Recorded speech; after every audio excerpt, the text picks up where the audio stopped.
Allah Subhanahu wa taala berfirman, A'udzu billahi minasyaitonir rajim. Subhanalladzi asra bi'abdihi lailan minal masjidil haram ilal masjidil aqsa alladzi barakna haulah linuriyahu min ayatina innahu huwas samiul basir. Maha suci Tuhan yang telah menjalankan dengan hambanya di malam hari dari Masjidil Haram ke Masjidil Aqsa yang kami berkahi sekelilingnya untuk kami perlihatkan kepadanya dari tanda-tanda kami. Sesungguhnya Allah Maha mendengar, Maha melihat, dan Maha mendengar. Nah, ayat ini mengandung dua hal.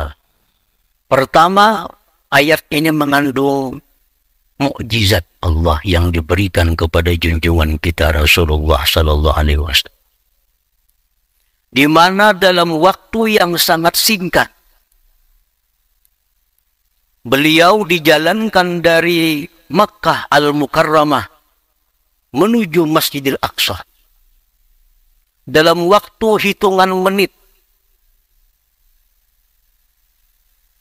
Padahal jarak tempuh yang biasa 40 malam dari Masjidil Haram ke Masjidil Aqsa kalau memakai kendaraan pada waktu itu.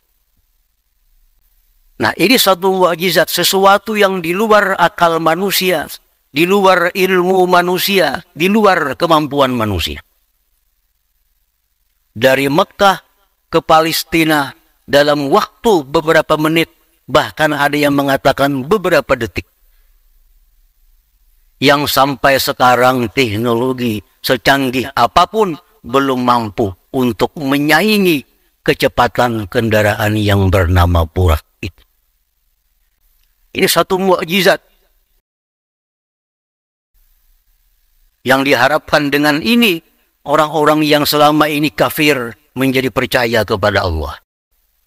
Yang selama ini sudah beriman, tambah keimanannya kepada Allah. Ayat ini mengandung mukjizat yang disampaikan kepada kita. Nah, kemudian yang kedua, kandungan ayat ini adalah pelajaran kepada kita. Subhanalladzi, Maha Suci Tuhan, Maha Suci Allah maksudnya. Ini Allah Subhanahu wa ta'ala bertasbih untuk dirinya. Allah mensucikan dirinya. Maha suci Allah dari kelemahan. Maha suci Allah dari tidak menepati janji. Maha suci Allah daripada berbohong. Maha suci Allah dari segala sifat kekurangan, sifat-sifat yang tidak layak dengan Allah Subhanahu wa ta'ala. Allah bertasbih mensucikan dirinya. Kalau Allah itu sudah bertasbih untuk dirinya, maka kita selaku makhluk Allah, selaku manusia, kita dituntut untuk selalu bertasbih kepada Allah Subhanahu wa ta'ala. Kita diperintahkan untuk bertasbih kepada Allah. Banyak ayat dalam Al-Quran, banyak hadis Rasulullah Sallallahu Alaihi Wasallam yang memerintahkan kepada kita untuk selalu bertasbih kepada Allah Subhanahu wa ta'ala. Fasabbihuhu, bertasbihlah kalian kepada Allah Subhanahu wa ta'ala. Bahkan banyak hadis yang disampaikan Rasulullah Sallallahu Alaihi Wasallam tentang keutamaan orang yang bertasbih kepada Allah. Banyak kelebihan, keuntungan, fadilat, faidah yang didapat kalau kita mau bertasbih kepada Allah Subhanahu wa ta'ala. Salah satunya yang disampaikan Rasulullah Sallallahu Alaihi Wasallam, man qala subhanallah wa bihamdi fi yaumin mi'ata marrah huttat khatayahu wa in kanat mithla zabadil bahar. Muttafaq alaih. Barang siapa yang mengucapkan mengucapkan subhanallah wa bihamdi, bentuk tasbih terhadap Allah. Siapa yang mengamalkan membaca subhanallah wa bihamdi sehari 100 kali, digugurkan dosanya, sekalipun dosanya itu seperti buih di lautan banyak. Nah, ini pelajaran kepada kita yang diambil dari kalimat subhanalladzi asra bi abdi. Tanpa istighfar, tanpa tobat kepada Allah, kalau kita membaca sehari 100 kali subhanallah wa bihamdih, digugurkan dosa-dosa kita sebanyak buih lautan yang ada di dunia ini.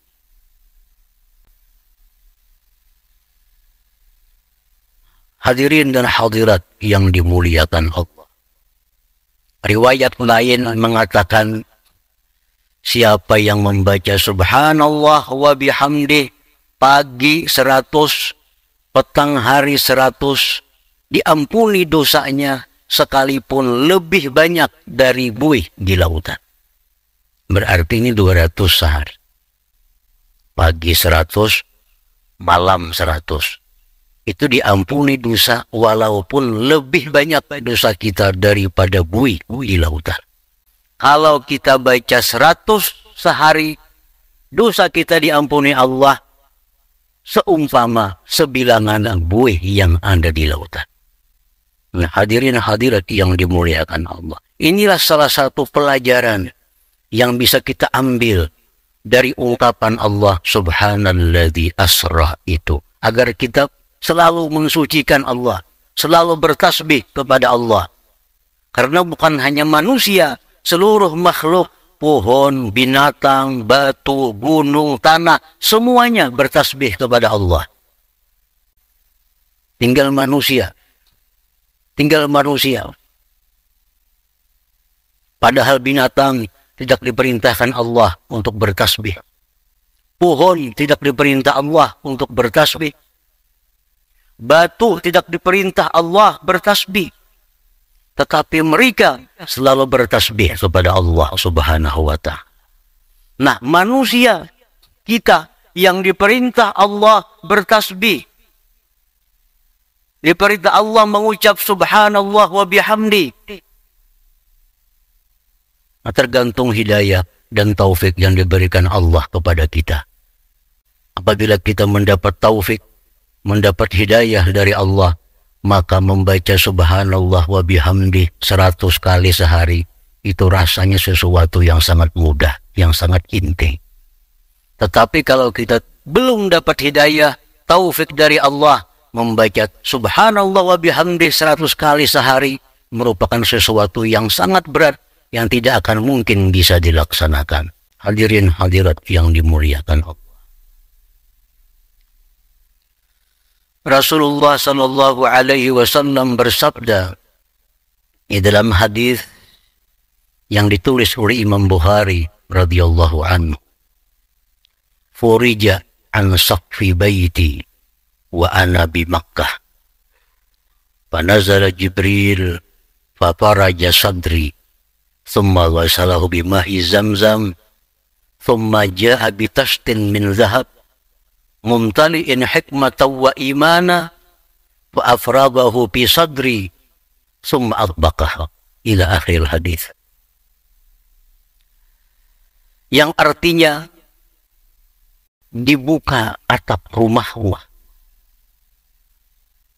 tiba-tiba turun Jibril alaihi salam. Maka Jibril membelah dadaku,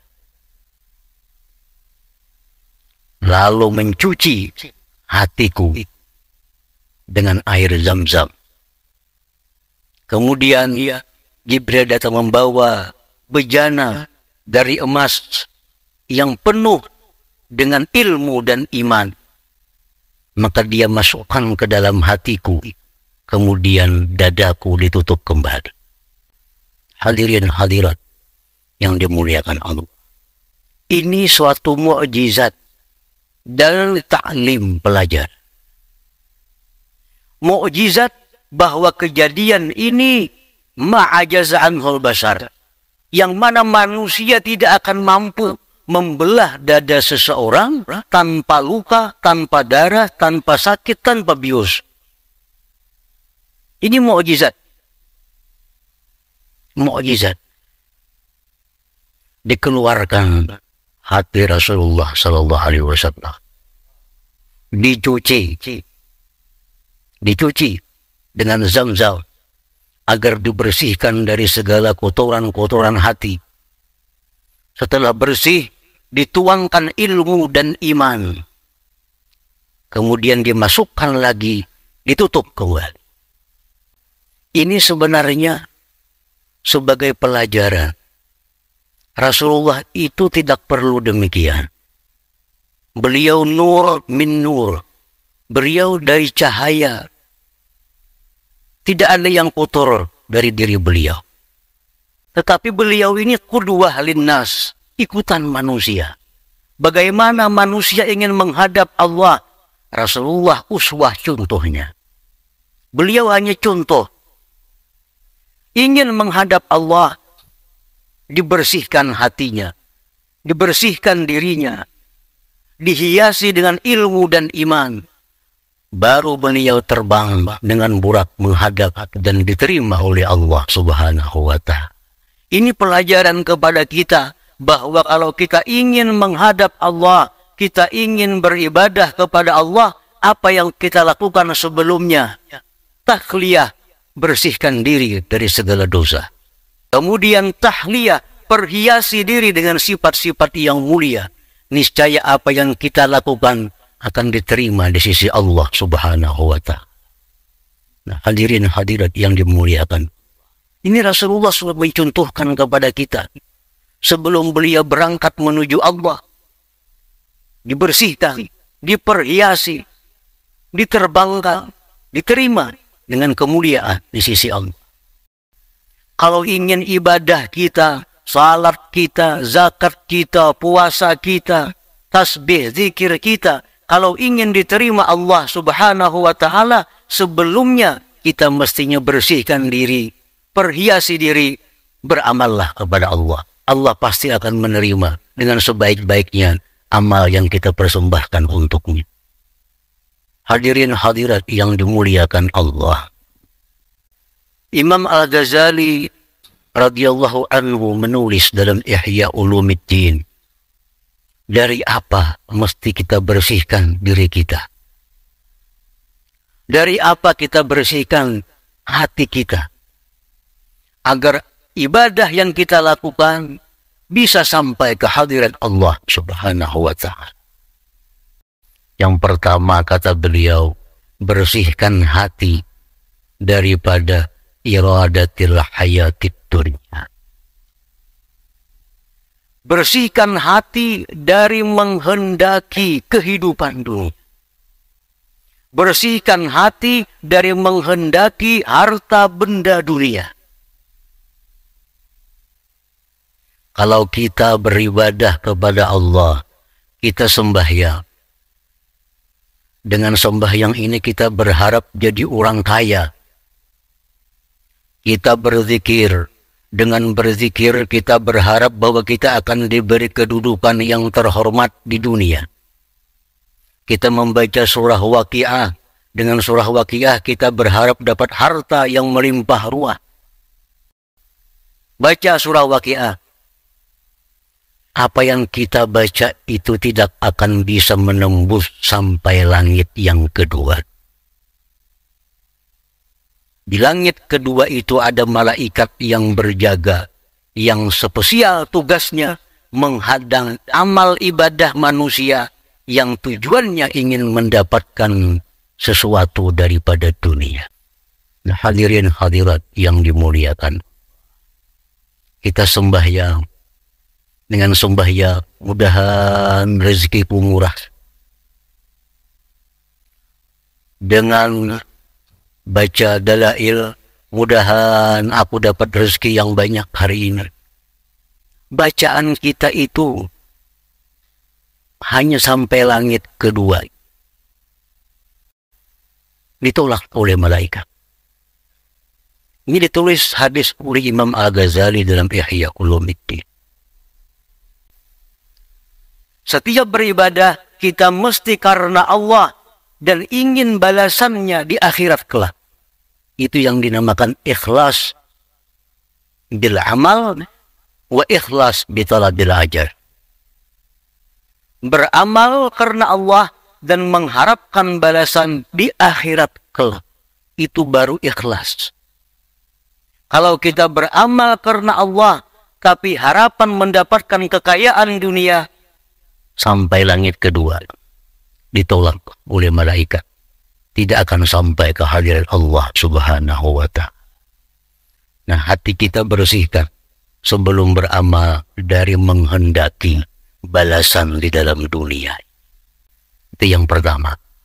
Yang kedua, kata Imam Ghazali menyebutkan, bersihkan hati sebelum beribadah itu dari sifat kibir, sifat kesombongan.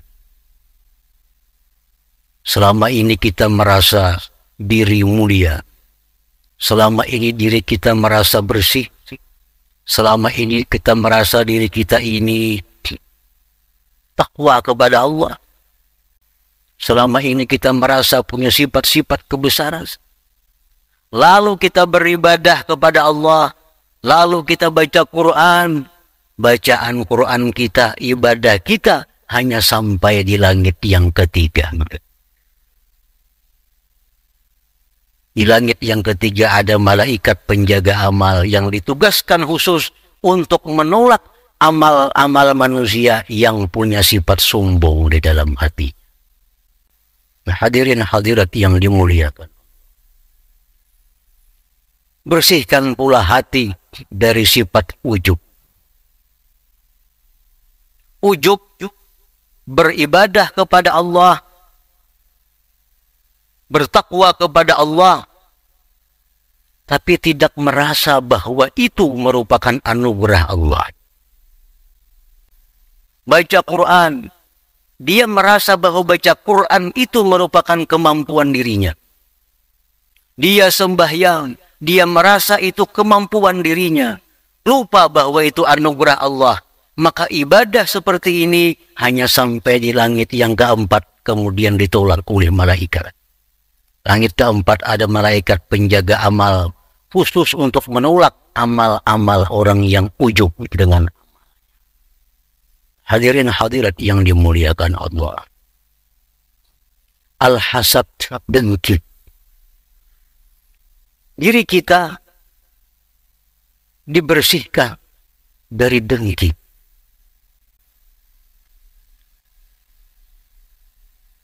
Anda nyaman melihat orang nyaman. Anda nyaman melihat kawan nyaman. Anda nyaman melihat tetangga nyaman. Dan ingin agar nyaman tetangga itu hilang. Ini hasad dengki. Orang yang dengki ini kalau tidak tobat, dia sembahyang, dia baca Quran, dia baca zikir, amalnya hanya sampai di langit yang keempat, tidak akan bisa tembus ke langit yang kelima. Di langit yang kelima ini ada malaikat yang ditugasi khusus untuk menolak amal orang yang dalam hatinya ada dengki kepada sesama kaum muslimin dan muslimat. Nah, hadirin hadirat yang dirahmati Allah, ada murrahmah, tiada kasih sayang. Orang dapat musibah, dalam hatinya tidak ada tersentuh. Ada orang kemalingan, ada tetangga kebakaran, ada tetangga kehilangan, ada tetangga yang lagi keluarganya meninggal dunia. Hatinya tidak ada tersentuh, apalagi menolong. Melihat di TV, membaca di surat kabar, di Yaman ada peristiwa terjadi kerusuhan, sekian yang meninggal dunia. Hatinya tidak tersentuh. Padahal mestinya membantu, sekurang-kurangnya mendoakan agar mereka didamaikan oleh Allah subhanahu wa ta'ala. Dia tidak demikian. Dia tidak peduli sekelilingnya. Nah, orang yang macam ini kalau dia beribadah kepada Allah, ibadahnya hanya sampai di langit yang keenam. Tidak akan bisa tembus kehadirat Allah Subhanahu wa ta'ala. Itulah oleh Allah. Orang yang punya sifat riya, ya. Beramal bukan karena Allah. Beramal karena ingin dimuliakan orang. Beramal beribadah karena ingin dipuji orang. Beramal beribadah karena ingin disanjung orang. Sehebat apapun, sebanyak apapun ibadahnya, hanya sampai langit yang ketujuh ditolak. Nah, inilah yang dimaksud dengan pembersihan hati yang dicontohkan oleh Rasulullah, oleh Jibril alaihissalam waktu beliau membedah dada beliau, mengeluarkan hati, dicuci dengan zam-zam. Sifat-sifat seperti itulah yang mestinya kita jauhkan, kita bersihkan dari hati kita. Sehingga kita bersih hati. Setelah hati kita bersih, baru dituangkan ke dalam hati kita sifat-sifat yang terpuji seperti ilmu, iman, ihsan, dan lain-lain. Nah, kalau demikian halnya kita, ibadah sekecil apapun yang kita lakukan, kalau hati kita bersih, hati kita berhias, sekecil ibadah apapun yang kita lakukan akan menjadi besar dan sampai ke hadirat Allah Subhanahu wa ta'ala. Inilah contohnya bahwa Rasulullah sebelum diisrakan, dibersihkan, dihiasi karena untuk menghadap yang maha besar, yang maha mulia, Allah Azza wa Jalla. Nah, hadirin hadirat yang dimuliakan Allah. Jadi setiap peristiwa Isra Mi'raj pasti mengandung dua. Satu, menampakkan mukjizat agar yang berislam tambah kuat Islamnya. Yang kafir bisa masuk Islam. Yang kedua, setiap peristiwa itu memberikan pelajaran, memberikan contoh kepada kita agar kita bisa beribadah, ibadah kita sampai diterima di sisi Allah Subhanahu wa ta'ala. Nah, hadirin yang dimuliakan Allah, kiranya itulah yang dapat disampaikan dalam kesempatan ini. Mudah-mudahan Allah Subhanahu wa ta'ala selalu memberikan hidayah dan taufik kepada kita, sehingga kita bisa menjadi orang yang hatinya bersih, berhias dengan sifat-sifat kemuliaan, sehingga amal dan ibadah kita bisa diterima oleh Allah Subhanahu wa ta'ala. Amin ya rabbal alamin.